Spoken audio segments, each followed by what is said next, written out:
As the insurance business uses complex models, how is Berkshire board comfortable that insurance business models are not exposing it to significant risks like the models did for Wall Street?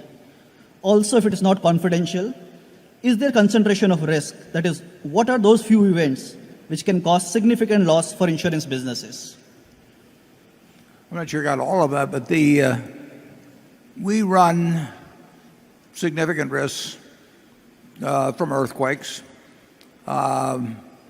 We had in the Chilean quake, I don't know how much would have been in the first quarter. When you read our 10Q, there'll be a number in there. But we insure 20% of Swiss Re. We will take 20% of their loss from that. We have various other exposures and something like that. We included our best estimate in those figures I put up earlier. Our peak risks now in terms of earthquakes or hurricanes, which are the two biggest natural catastrophes in terms of frequency and severity, are probably down quite considerably from a few years ago, not because of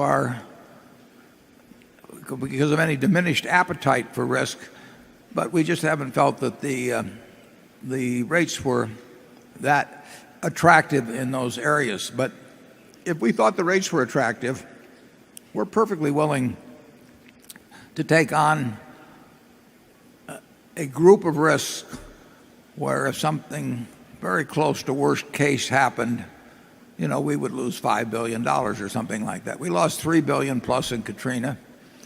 We lost well over $2 billion, I think quite a bit more than that actually, on 9/11. There will be things come along like that. Nothing that ever remotely comes close to making us uncomfortable, though, in terms of the level. I don't know whether I got his full question there or not, Charlie, but you. Well, pretty close. I would say that the main difference between our practice and that of most other people is that we are deliberately seeking a method of operation which will give us occasional big losses in a single year, big overall losses. And everybody else is trying to avoid that. And we just want to be rich enough so a big loss in a single year is a blip. And that's a competitive advantage, that willingness to endure fluctuating annual results. Big advantage, wouldn't you say?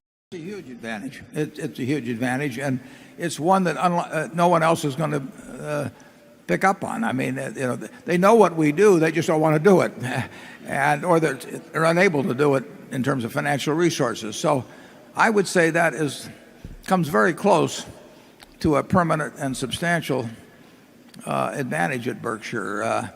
I don't forget about, you shouldn't forget about it, but forget about the human suffering and all that, just the financial consequences of a Katrina.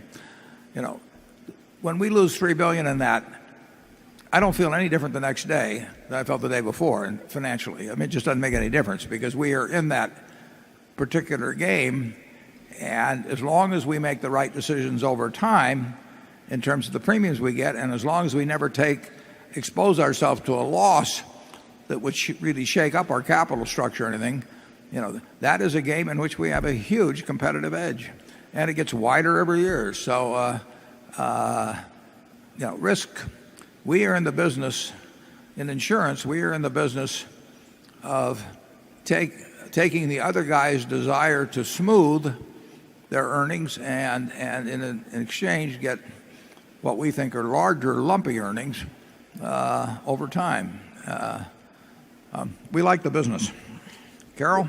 Oh, go ahead, Charlie. Well, I say Warren has a different position than a lot of other people in the insurance business.